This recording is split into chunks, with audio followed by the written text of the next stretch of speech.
요한복음 오늘 강의 6번째 시간이네요. 말씀 본문은 요한복음 1장 5절부터 8절입니다. 5절부터 8절의 말씀 찾아서 우리 한 목소리를 같이 부르까지 5절부터 같이 읽겠습니다. 시작. 빛이 어둠에 비치되 어둠이 깨닫지 못하다. 하나님께로부터 보내심을 받은 사람이 있으니 그의 이름은 요한이다. 그가 증언하러 왔으니 곧 빛에 대하여 증언하고 모든 사람이 자기로 말미암아 믿게 하려 합니다. 그는 이 빛이 아니요 이 빛에 대하여 증언하러 온 자라. 아멘. 성경의 가장 큰 기본적이고 커다란 틀이 있다면 그것은 먼저 자기 백성의 구원을 향하신 하나님의 창세전의 작정, 약속이 있고, 또 두 번째로 이를 이루시고자 자기 아들 예수님을 사람으로 보내셔 구원의 모든 조건을 만족시키시면서까지 죄 없으신 그분께 우리 모든 죄를 십자가로 담당케 하시고, 그분이 지신 십자가, 또 그분이 이루어내신 빈 무덤, 부활의 그 영광에 우리를 참여시키심으로 오늘 믿음 생활하고 있는 저와 여러분 하나님의 백성들에게 소망을 주신 일, 마지막으로 그 모든 것이 한번 따라해 보겠습니다. 나와의 관계이다. 할렐루야. 나와 관계를 맺으사 예수님 진짜 신랑으로 그의 신부된 내 안에 그분이 연합하여 사심으로 그분 예수로 나는 거룩하고 그분 예수님으로 인해서 나는 흠이 없는 자녀 만들어 마지막 날 하나님 그 아버지 앞에 세우시려는 그 하나님의 창세전의 약속을 성취해내시는 구원의 역사, 그것이 성경의 커다란 프레임, 가장 귀한 틀이라는 것입니다. 창세기 여러분 첫 창조 때를 보면 그 첫 창조를 통해서 우리 하나님은요, 나와 여러분들의 자기 백성의 영적인 상태를 이렇게 말씀했습니다. 너희들의 상태 어두움이다. 너희들의 상태에 공허함이다. 흑암의 깊은 곳이다. 그 누구도 그 발이 아무리 길다 할지라도 그 구덩이에서, 사망의 구덩이에서 너희를 건질 자 없다라고 하나님 말씀해 주신 것입니다. 그 사망의 상태였다는 것입니다. 그 가운데 진정한 빛으로 임재하신 예수님이요, 예수님이 저와 여러분들의 빛으로 내 안에 어두움의 사망을 몰아내신 역사, 그것이 구원의 역사임을 믿습니다. 내 안에 공허함에 하나님의 사랑으로만 온전히 다 채워버린 역사, 그것이 구원의 역사임을 믿습니다. 흑암의 깊은 구덩이에 그 죽음에서 건져서 빛으로 인도하사 빛의 자녀로 빛이신 예수님을 따라 살도록 인도해 주신 역사, 그것이 우리 받은 구원의 은혜임을 믿습니다.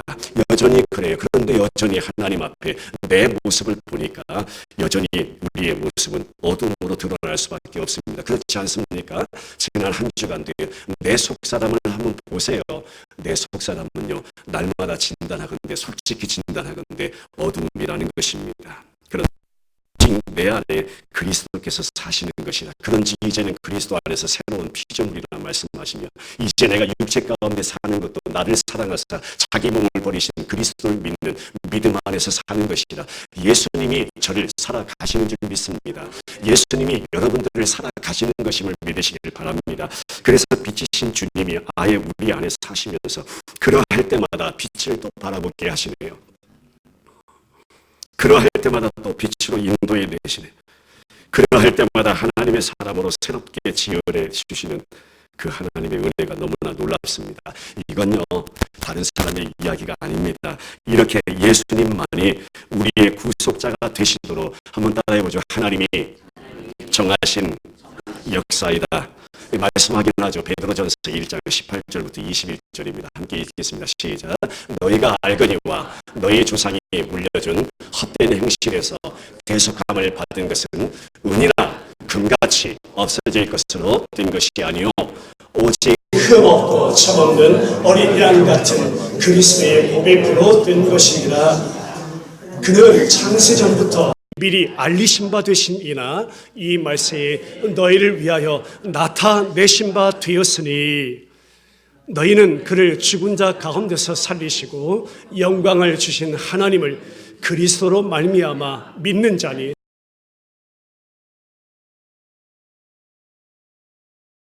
할렐루야. 이 역사를 하나님이 정해 놓으셨다는 것입니다. 하나님이신 예수님이요, 오늘도 세상에 살아가는 나 같은 죄인, 이렇게 표현하고 싶어요. 그 예수님이 나 같은 죄인을 맡아주신 것이다. 이것이 은혜입니다. 여기서 세상이라는 개념을 한번 알고 갔으면 좋겠어요. 우리가 세상이라고 할 때는요, 단순히 어떠한 장소나 물리적인 이 세상을 눈에 보이는 것을 말하는 것이 아닙니다. 성도에게 있어서 예수 그리스도를 믿는 믿음의 자녀라면 성도에게 있어서 이 영적인 의미의 세상이라는 것은 바로 멀리도 있지 않습니다. 내 안의 세상이라는 사실을 믿으시길 바랍니다. 하나님 떠난 모든 가치관이 세상이에요. 하나님 떠난 모든 세계관이 세상이에요. 하나님을 떠난 지혜, 하나님을 떠난 명예, 하나님을 떠난 부와 권세들, 마치 내가 왕처럼, 내가 임금처럼, 내가 나와 세상의 주인으로 살아가는 그 모든 것을 총칭하는 부름이 바로 세상이라는 것입니다. 그래서 이 세상을요, 하나님이 어떻게 하셨어요? 요한복음 3장 16절입니다. 시작. 하나님이 세상을 이처럼 사랑하사 독생자를 주셨으니 이는 그를 믿는 자마다 멸망하지 않고 영생을 얻게 하려 하심이라. 하나님이 세상을 이처럼 사랑한 그 세상이 그 세상이란 말이에요. 이 세상 아니란 말이에요. 이 세상이란 말이에요. 그래서 독생자 주신 거예요. 한 구절 더 확인하죠. 요한복음 16장 33절입니다. 시작. 이것을 너희에게 이르는 것은 너희로 내 안에서 평안을 누리게 하려 함이라. 세상에서는 너희가 환난을 당하나 담대하라. 내가 세상을 이기었노라. 여러분, 내 안의 세상 보세요. 날마다 싸움이에요. 영적 전쟁터 한마당에 싸움 멀리 있지도 않아요. 여기 있어요. 날마다 나와 싸워요. 못 이겨요. 내가 나를 못 이긴다니까요. 근데 우리 주님이 내 안에서 그 세상을 이미 이기었다고. 우리 예수님 기도하실 때마다 그랬어요. 기도의 장면 여러분 보시면 주님 자신의 기도의 대상은 딱 하나였어요. 이 세상 중에서 하나님이 내게 허락하신 사람들. 여러분, 이거 은혜 아니에요? 우리 예수님이 아버지 앞에 기도하실 때요, 그 기도의 대상은 딱 하나예요. 이 세상 중에서 아버지가 내게 주신 사람들. 그러니까 이 시간 우리에게 붙여진, 여러분들에게 붙여진 성도라는 그 한마디 부름과 그 이름은요, 이렇게 정리해 드리죠. 한번 따라 고백하겠습니다. 나 같은 죄인이 세상에서 구별되어 예수님께 주어져서 예수의 것이 된 하나님의 친백성, 그게 성도예요. 여러분, 그 부름이 너무나도 소중한 부름이라는 사실을 알고 갔으면 좋겠습니다. 오늘도 변함없이 성경은 처음부터 끝까지 이 예수님만을 말씀하고 있습니다. 그 예수님은 어떻게 증거될까요?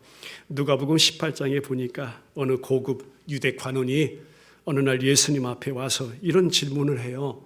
내가 무엇을 하여야, 예수 당신이요, 내가 무엇을 하여야 영생이라는 것, 당신이 말하는 영생이라는 것을 얻으리이까?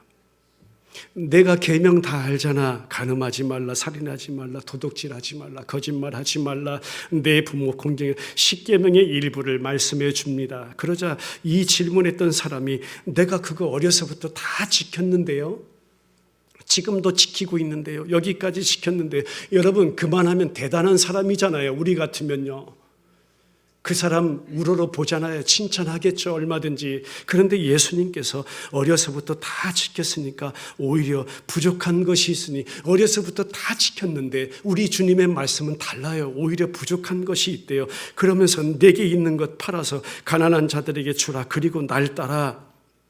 그랬더니 이 질문했던 사람이 그 예수님의 답변에 심히 근심하며 돌아가 버렸대요. 그때 예수님께서 풀어 설명해 줍니다. 재물이 있는 자가 하나님의 나라에 들어가기가 얼마나 어려운지, 마치 낙타가 그 작은 바늘귀로 들어가는 것이 부자가 하나님의 나라에 들어가는 것보다 쉽겠다.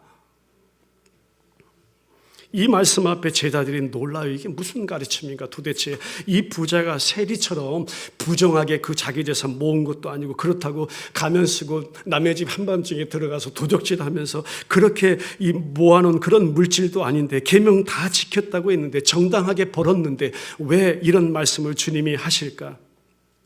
계명 어려서부터 다 지켰다는 그 사람이 낙타가 반할기로 들어가는 것이 마치 부자가 천국에 들어가는 것보다 더 쉽다고 우리의 생각과는 정반대로 말씀해 주시니 이게 웬일인가 제자들이 놀라는 거예요. 그러면 예수님, 도대체 어느 누가 천국에 들어갈 수 있습니까? 그렇게 물을 수밖에 없죠. 그럼 누가 천국에 들어간단 말이에요?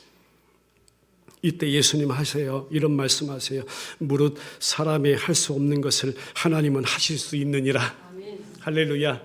그 사람이 하실 수 없는 것을요, 하나님이 하신 것이 오늘 여러분 이 자리임을 믿으시길 바랍니다. 이거 하나님이 하신 거예요. 하나님이요.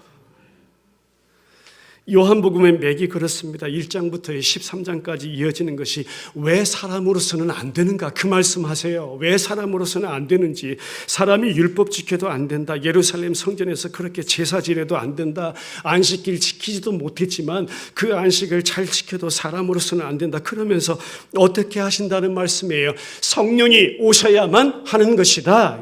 할렐루야. 성령이 오셔야만 예수 믿게 되는 것이다.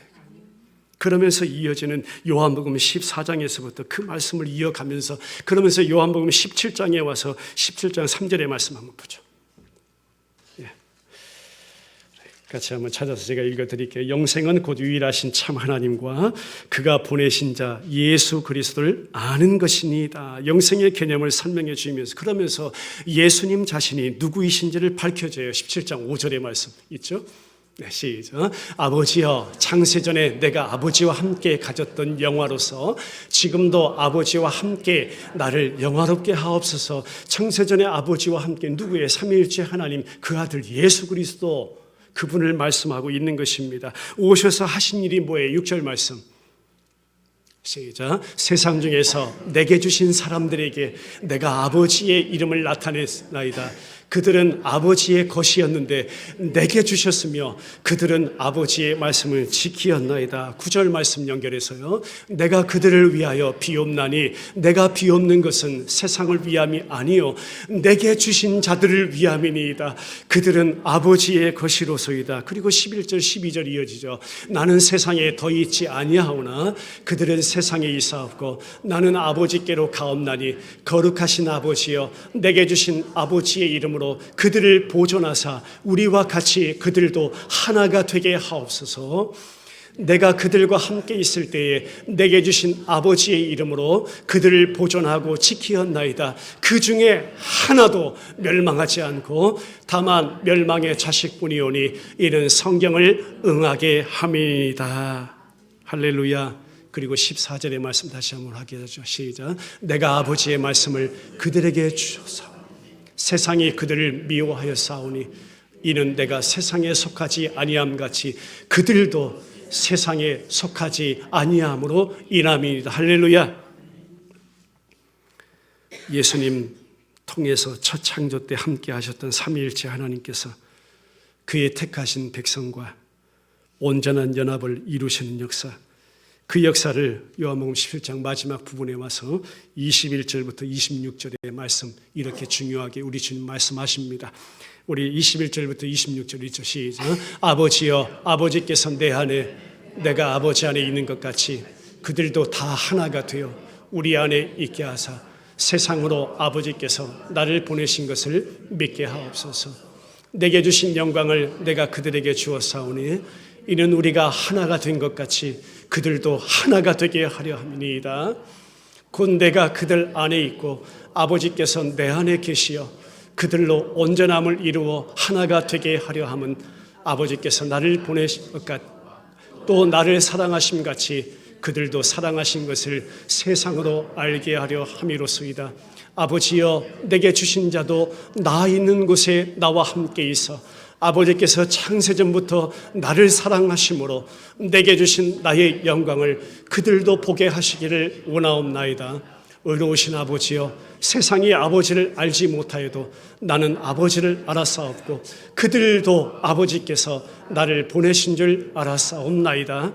내가 아버지의 이름을 그들에게 알게 하였고 또 알게 하리니 이는 나를 사랑하신 사랑이 그들 안에 있고 나도 그들 안에 있게 하려 함이니이다. 할렐루야. 그래서 예수님 알지 못하고 보지 못했던 사도 바울이 다메섹 도상에서 예수님 만나고 그 예수님 자체가 빛이셨기에 눈 멀어서 그 주님 바라볼 수 없을 때 다시 우리 주님이 눈 열어 보게 하실 때 그 예수님 빛으로 그 예수님을 주인으로 보게 되는 역사가 진짜 눈이 열리게 되는 역사를 경험하게 된 것입니다. 그 이방인의 사도로 부름받은 사도 바울이 이 예수님을 알게 해달라고, 제발 오늘날 모든 교회가요 그 예수님을 알게 해달라고. 소아시아에 있던 몇 교회만 아니에요. 우리 성도님들이 제발 그리스도인이라고 이름 붙여진 자들이, 주의 백성들이 이 예수님 알게 해달라고, 제발 알게 해달라고 우리 하나님 앞에 기도한 줄 믿습니다. 디도서 1장 시작하면서 사도 바울이 이렇게 고백합니다. 증거하죠. 같이 읽습니다. 3절까지 시작. 하나님의 종이요 예수 그리스도의 사도인 나 바울이 사도된 것은 하나님이 택하신 자들의 믿음과 경건함에 속한 진리의 지식과 영생의 소망을 위함이라. 이 영생은 거짓이 없으신 하나님이 영원 전부터 약속하신 것인데 자기 때에 자기의 말씀을 전도로 나타내셨으니 이 전도는 우리 구주 하나님이 명하신 대로 내게 맡기신 것이라. 할렐루야. 자, 그러면 오늘 예수님보다 침례 요한 몇 개월 먼저 앞서왔다고 그래요? 6개월 먼저 앞서왔습니다. 그는 증거자입니다.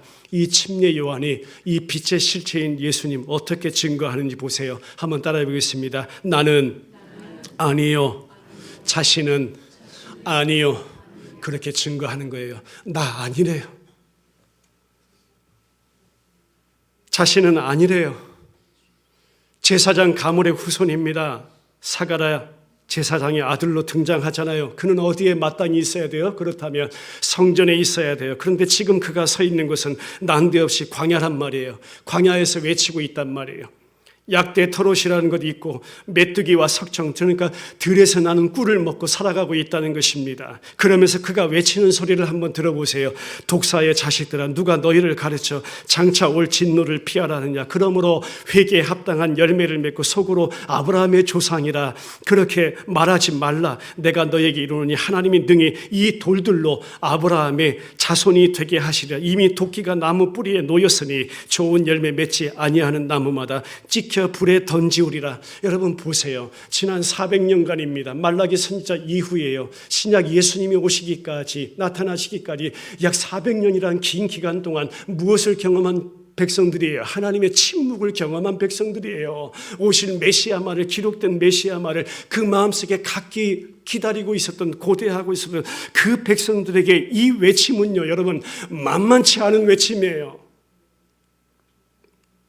정치적인 구원자 바랍니다. 해방자로 오실 메시아 기다리고 있습니다.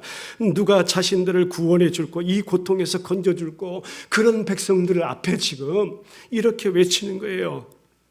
나라가 어려우면 그렇잖아요. 자기들 어려움에서 구해줄 어떤 영웅을 기다리시지, 이들이 지금 성경에서 약속해 주신 그 메시아를 영웅처럼 자기 입장에 맞도록 각각 생각하면서 기다리는 중인데, 침례 요한은 그 주님의 선민이라고 이 택함을 받았다고 하는 그런 이스라엘에게 하나님 앞에 지금 뭐 하고 있는 거예요? 이렇게 표현하죠. 하나님 앞에 그들을 발가벗겨서 지금 적나라하게 고발하고 있는 장면이 아닙니까? 독사의 자식들이래요. 여러분 만만치 않은 외침입니다. 이 시대에요, 예수만이 단 하나의 복음의 진리라고, 나는 아니라고, 나 자신은 아니라고, 이 앞에 서 있는 김용수 목사마저도 아니라고요. 저는 여러분 아닙니다. 여러분 저 자신은 아무것도 아니에요. 제가 여기 있다가 사라져도요, 저는 여러분 기억하면 안 돼요. 뭐만 남아야 돼요? 하나님께서 저의 입술을 통해서 전해주신 예수님만 여러분 가운데 남으면 되는 거예요. 그게 행복인 거예요. 그게 기쁨인 거예요. 그래야 되는 거예요, 여러분. 이때 그러니까 예루살렘에서 제사장들과 레위인들이 그 요한에게 사람을 보내요. 왜 보냈을까요? 도대체 그렇게 외치는 자가 누구냐? 이 궁금해서 보내는 거예요. 가가지고 도대체 너 누구냐? 이렇게 묻는 거예요. 그런 배경 속에 요한복음 1장 20절부터 28절까지 침례 요한이 여러분 잘 아시는 그 외침한 거예요. 나 광야에서 외치는 자의 소리다 이거예요. 주의 길을 예비하는 자다. 주의 길을 곧게 하라고 광야의 소리로 부름받은 자다. 내 뒤에 계시는 분을 나는 단지 소개하러 왔다. 나는 감히 그의 신들매라는 것이 뭐냐면은 신발의 끈을 묶어주기도 하고 풀어주는 당시 가장 낮은 급의 종이 했던 그 역할입니다. 그런 신들매 역할도 나는 주님 앞에서 감당 못할 존재라고 그런 사람이라고 말해. 이게 침례 요한의 자세였다면 이렇게 예수님을 증거하고 나자 많은 사람들이요 이제 침례 요한이 아니라 어디로 모이게 돼요? 그 침례 요한이 지금 얘기하고 있는 예수님께로 많은 사람들이 몰리게 되겠죠. 그러니까 그동안 요한을 따랐던 많은 사람들이 놀라는 거예요. 그 장면을 목격하고 와서 이 침례 요한에게 달려와가지고 그 장면을 놀란 듯 보고 사람들이 있잖아요. 그 예수님께 이렇게 지금 사람들이 많이 몰리고 있네요. 놀란 거죠. 그러자 여기서 이 침례 요한의 응답이 뭡니까? 요한복음 3장 30절입니다. 같이 읽죠. 시작. 그는 흥하여야 하겠고 나는 쇠하여야 하리라. 이게 여러분 저와 여러분들의 자세 됐으면 좋겠어요. 여러분 이게 신앙 됐으면 좋겠습니다. 뭐가 도대체 increase 돼야 되는지, 뭐가 도대체 decrease 돼야 되는지, 이거 여러분 바꿔치기 하면서 살고 있지 않습니까? 저와 여러분들이요. 누가 도대체 흥해야 돼요? 누가 도대체 쇠해져야 되는 존재입니까? 여러분 바라고 소망하긴요. 나 사라지고 예수 남기를 소원합니다. 나 죽고요 예수만 살기를 소원합니다. 나 없어지고요 예수만 나타나길 소원합니다. 이거 반대에 정말 죄송하지만 이거 반대로 살아가는 꼴사나운 모습을요 우리 회개했으면 좋겠습니다. 모든 교회가요, 모든 사역자들이요, 모든 주의 백성들이라고 성도들이요, 이거 바꿔치기 하면서 살아가는 거, 꼴사나운 모습들요, 이거 회개했으면 좋겠어요. 이게 맞잖아요. 이게 여러분 진리 아닙니까? 침례 요한이 그렇게 되는 것이 자신이 기쁨에 충만한 것이라고 고백해요. 그러면서 사람들이 믿든지 믿지 아니하는 자신의 사명을 증거해 나갑니다. 그 내용에 그가 침례 요한이 정작 와서 이제 자신의 사명을 감당하며 그 증거하는 내용이 딱 두 가지입니다. 그분 예수는 세상 죄를 지고 가는 하나님의 어린 양이다. 할렐루야. 여러분 이게 복음이잖아요. 세상 죄를 지고 가는 하나님의 어린 양. 어린 양의 피로만 이스라엘은 새롭게 창조해 내시는 것이다. 그 이스라엘은 하나님의 백성, 오늘 성도 교회 나와 여러분임을 믿습니다. 기존의 이스라엘 인정하지 않는 것입니다. 다 부정당하는 것입니다. 침례 요한도 이미 선포한 바 있어요. 우리 알지만 너희가 아브라함의 자손이라고 착각하지 말라고 했습니다. 돌멩이 하나를 들어서라도 아브라함의 자손 만들어내시는 분이 하나님이시라. 어린 양으로 새롭게 창조해 내신 그 역사가 저와 여러분 참 이스라엘 백성이라고 선포했습니다. 그러고 보니까 나 같은 죄인을 향하신 하나님의 구원 역사는 이렇게도 놀라워. 그 주인이 이 땅 가운데 왔는데도 그 주인을 주인으로 알아보지 못하고 영접히 아니했다고 이 사도 요한은 요한복음 가운데 증거해 주고 있는 것입니다. 너희가 아브라함의 자손이 아니라는 것입니다. 한마디로 너희가 마귀의 자손이라고 외쳤습니다. 여러분 내 안에, 우리 안에, 여러분들 안에 한번 같이 고백하죠. 진짜 주인 되찾기. 여러분 그게 구원의 은혜예요. 진짜 주인 되찾는 역사가요 여러분들의 남은 인생 삶 가운데 있기를 주님의 이름으로 축원합니다. 이 자리에 혹시나요 아직도 주인이 헷갈려가지고 살아가는 분들이 계시다면 진짜 주인 되찾기 하나님 앞에 소망하면서요, 내 진짜 주인 하나님 되찾아 주세요. 기도하며 소망하는 시간 되길 주님의 이름으로 축원합니다. 요한복음 8장의 말씀입니다. 44절 45절 같이 읽죠. 좀 작네요. 시작. 너희는 너희 아비 마귀에게서 났으니 너희 아비의 욕심대로 너희도 행하고자 하느니라. 그는 처음부터 살인한 자요 진리가 그 속에 없으므로 진리에 서지 못하고 거짓을 말할 때마다 제 것으로 말하나니 이는 그가 거짓말쟁이요 거짓의 아비가 되었습니다. 내가 진리를 말함으로 너희가 나를 믿지 아니하는도다. 너희 아비 마귀라고 말씀합니다. 그 이유는 한 가지, 예수님 말씀 듣지 않고 믿지 않고, 그래서 너희는 마귀의 자손이라고까지 말하는 것입니다. 그러고 보면 여러분, 나와 우리가 이 예수님을 믿게 된 이것보다 더 큰 기적은 없다. 할렐루야. 세상의 신이라는 것들 오늘도 저와 여러분들의 마음을 흔들어 댑니다. 그래서 그리스도의 영광의 빛을 보지 못하게 만들어 버립니다.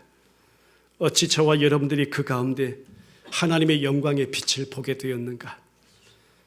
세상 사람들은 미련하다고 어리석다고 하는 그 십자가의 도가 어떻게 믿어졌는가? 그것이 어떻게 내 심령의 깊은 곳에서 십자가가 내 자랑이라고 고백하게 되었는가? 그것은 세상 죄를 지고 가신 하나님의 어린 양의 피로만 새롭게 만들어내신 하나님의 은혜의 역사 때문임을 믿으시길 바랍니다. 이렇게 새롭게 된 자들이 새 이스라엘이라고 부르는 거예요.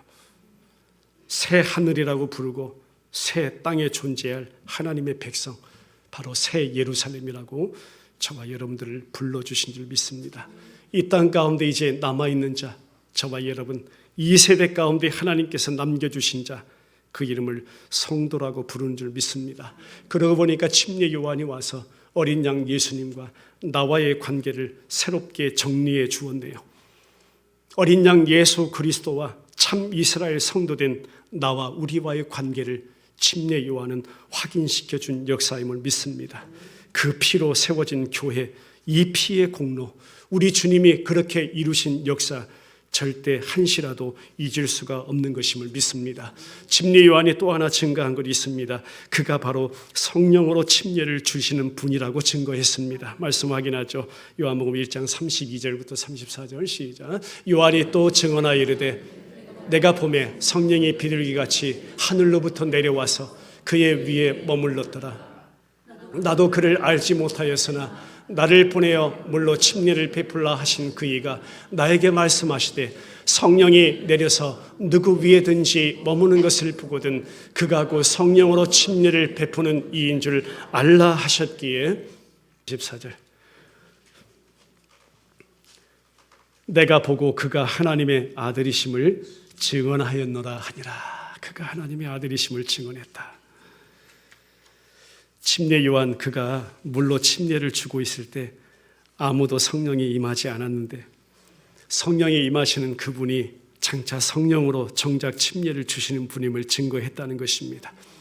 예수님께서 부활 승천하시기까지 성령의 이끄심을 분명 그분도 받았습니다. 그러나 부활 승천하신 후에 하늘로 오르심으로 이제는 정작 그분이 성령으로 침례를 주시는 분이라는 사실을 성경은 선포한 것입니다. 이제 부활 승천하셔서 왕의 자리에 그분이 정작 원자리에 등극하셨기에 아버지와 아들의 뜻대로 부르심을 입은 모든 자에게 성령을 선물로 주시는 분이심을 증거한 것입니다. 우리가 예수님을 믿게 되는 것은 사람으로서는 안 된다는 것입니다. 바로 성령이 임하셔야만 되는 것임을 믿습니다.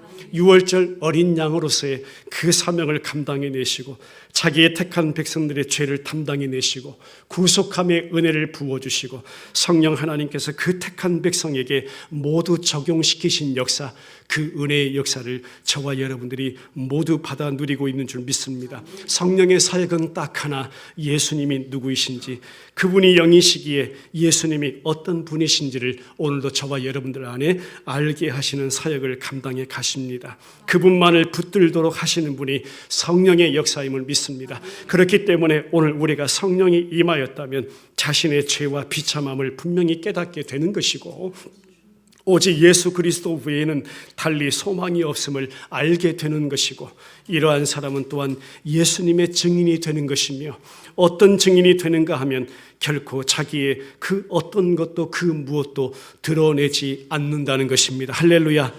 한번 다시 고백할까요? 나는 아니요. 그런 사람 되는 것입니다. 여러분 오늘날 종교계에 보세요. 저는 매일 접합니다. 매일 신문을 통해서 접하고 매일 매스컴을 통해서 접하고 매일 찾아보고 또 준비하는 그런 정보들을 통해서 접합니다. 종교계에는요, 셀 수 없는 슈퍼스타들이 많습니다. 저는 여러분 절대 슈퍼스타라고 여러분 인정하지도 않잖아요. 근데 종교계에 많은 슈퍼스타들이 있어요. 침례 요한의 증거와는 많이 다릅니다. 그건 많이 느껴요. 말은 은혜라고 하는데 내용은 없습니다. 수많은 유명한 목사님들 자신들을 자랑처럼 드러냅니다. 마치 그들 자신이 왕의 자리에 앉아 있습니다. 주인 행세하고 있다는 것입니다. 바꿔치기 하는 모습 참 꼴사납습니다. 그들의 목회 성공담이라는 것을 듣고서 그렇게 또 똑같이 따라서 하려고 하는,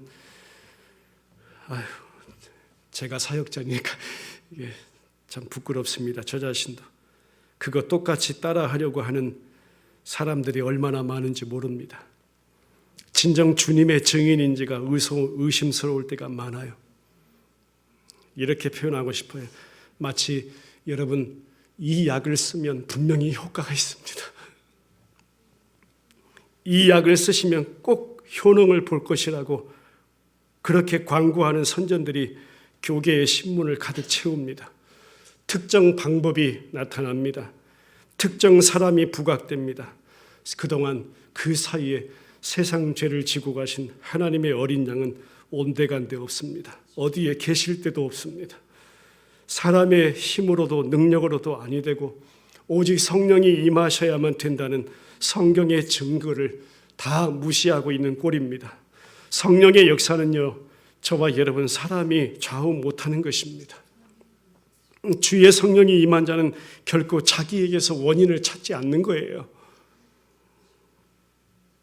성령이 임하면 가장 먼저 자신은 죽어 마땅한 죄인임을 알게 되는 것입니다. 이제 그러고 보니까 말씀을 준비해서 전하는 저나 우리 함께 말씀을 듣고 하나님 앞에 예배하는 여러분, 베델 침례 교회 공동체, 우리 지체들 어떻습니까? 그러면서 우리 지체들을 위해서 한마디 기도합니다. 예수 그리스도를 증거한 침례 요한의 증거처럼 나는 아니요의 사람으로 오직 나 같은 세상, 나 같은 죄인을, 이 죄인의 죄를 지고 가는 그리스도만을 바라보는 사람이기를 소망합니다. 사도행전 말씀을 쭉 보니까요, 한 장만 들죠. 사도행전 3장에 보니까 이 성령이 임한 제자들의 증인의 모습이 나타나요. 여러분 잘 아시는 부분만 한번 볼게요. 베드로와 요한이 성전에 올라가잖아요. 그런데 성전 그 한쪽 미문에 앉아서 구걸하며 또 안진뱅이 된 그 구걸하는 자 만나게 되죠. 베드로와 요한을 보고 한 푼 얻을까 해서 그 사람들을 바라보고 있습니다. 그냥 바라만 보고 있는 거예요. 한 푼 얻을까 하고요. 바로 그때 베드로가 무엇라고 하냐면, 찬송가 가사에도 있지만 금과 은은 내게 없거니와 내게 있는 것으로 내게 주노니, 같이 고백할까요? 곧 나사렛 예수 그리스도의 이름으로 걸으라. 그러니까 곧 일어나서 걷는 놀라운 사건이 있잖아요. 그 안진뱅이 사람들이 다 아는데, 많은 사람들이 그 구걸하는 자들이 누구인지를 다 아는데, 그가 이제 온전케 되었으니, 누구에 의해서? 베드로에 의해서 온전케 되었으니 사람들이 누구를 주목하겠어요? 당연히 누구를 주목해요? 베드로 주목하게 됐잖아요. 그 주목하여 보는 것이 당연하죠. 이게 도대체 무슨 능력으로 지금 우리가 다 아는 이 안진뱅이 구걸하는 자들 일으킬 수 있단 말인가? 무슨 능력인가? 저가 도대체 40일 금식 기도라고 하고 내려왔나? 아니면 저기 유명한 어디 산에 가가지고 불이라도 그냥 한 불 받고 내려왔나? 그렇게 여겨지지 않겠어요? 그렇게 주목하는 거예요. 그런 눈으로 바라보고 있는 거예요. 장담컨대 아마 성령이 임하시기 전에 이런 일이 일어났다면 아마 베드로 역시 어깨에 힘께나 주고 다녔을 겁니다. 저는 그렇게 장담해. 아마 어깨에 힘께나 주고 다녔을 거예요. 제자들끼리 누가 높으냐고 서로 다투면서 그렇게 싸웠던 이 싸움의 한바탕을 우리가 기억하잖아요. 그런 일이 있었기 때문에 그래요. 그런데 성령이 임한 증인들의 모습은 어떠했는가? 성경은 이렇게 기록합니다. 사도행전 3장 11절 시작. 베드로가 이것을 보고 백성에게 말하되 이스라엘 사람들아 이 일을 왜 놀랍게 여기느냐? 우리 개인의 권능과 경건으로 이 사람을 걷게 한 거죠. 왜 우리를 주목하느냐? 왜 나를 주목하느냐 이거예요. 내가 빛이 되고 싶고 내가 주목을 받고 싶어하는 우리들 모두의 그 죄의 속성을 그대로 드러내 주잖아요. 다 나잖아요. 다 나. 뭔가 하나를 했다 손 싶으면 다 나잖아요. 내가 스팟라이트 받고 싶어 하잖아요. 내가 주목받고 싶어 하잖아요. 그거 다 부정할 우리 같으면요, 얼른 이 카메라 꺼내가지고 사진 찍으라고 했습니다. 얼른 비디오 촬영해 놓으라고 그랬을 거예요. 이게 어떤 일인가 하고. 그게 우리 속성이잖아요. 그러나 자신의 권능도 자신의 경건도 아니다. 오직 너희가 십자가에 못 박아 죽인 예수 그리스도의 이름이 이를 낫게 하였다. 이것이 성령 받은 증인의 모습입니다. 말씀 결론 맺죠. 예수님은요, 찬란한 그 빛, 영광의 본체입니다.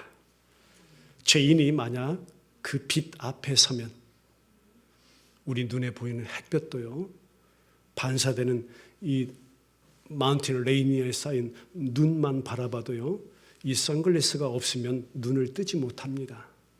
아파서 눈을 뜨지 못해요. 눈물을 흘리면서 그냥 감아져요. 그런데 이 영광의 빛의 본체이신 하나님 앞에 죄인이 섰을 때는 그 자리에서 죽음이라는 것입니다. 그런데 그 찬란한 빛을 육신 속에 감추시고, 잘 들으셔야 돼요. 그 찬란한 빛을 육체라는 속에 감추시고 말씀으로 오셔서 삶으로 입으로 그 빛 대신 자신을 설명해 주신 것이 복음의 말씀이에요. 부활하셔서 영광의 모습으로 앞에서 말씀드렸죠. 바울 앞에 나타나셨을 때 그 자리에서 바울의 눈이 멀어버렸던 그 장면을 여러분 기억해 보세요. 그런데 그분이 빛으로 내 안에 임재하셨다? 이거 여러분 감출 수 없는 영광입니다. 놀라운 은혜예요. 빛을 알지 못했던 영적 소경으로 출발했던 저와 여러분이기 때문에, 그런데 우리 하나님께서요, 그 빛으로 저와 여러분들을 집어넣으셔서 그리스도와 함께 죽이시고 그리스도와 함께 새롭게 부활시키셔서 하나님의 그 본체적인 발광적인 빛이 바로 예수시다라는 사실을 포개하신 거예요. 그게 은혜라는 거예요. 그게. 자, 오늘도 모든 것 합력하여 선을 이루시는 하나님께서 우리 모든 성도에게 허락하신 삶의 자리에 이 빛의 실체이신 예수님 증거하는 사명의 자리임을 믿습니다. 성경이 말씀하고 있는 첫 창조 때의 하나님 말씀 가운데 보시기에 좋았더라. 그 히브리 원문의 단어는 토브라는 단어입니다. 좋았다. 그것을 신약에 와서 풀어준 말씀이 합력하여 선을 이룬다의 선입니다. 좋았다, 토브, 그것이 선이다. 그렇다면 성경의 선은 하나님의 자녀가 하나님의 창조의 목적에 합당한 삶을 사는 것을 의미할 것입니다. 또한 모든 피조물들이 이 하나님의 창조의 목적으로 돌아오게 되는 것에 기여하는 삶을 선이라고 여기실 것입니다. 우리 베들 침례 교회 공동체, 저와 부르신 여러분, 이 빛의 실체 예수만 증거하는 저와 여러분들의 하나님이 허락하시는 남은 삶의 자리가 되시길 주님의 이름으로 축원합니다. 저와 여러분은 빛 대신 예수 그리스도만을 증거하는 증거자의 삶, 그것이 우리의 사명이고 삶의 자리입니다. 같이 기도드리죠.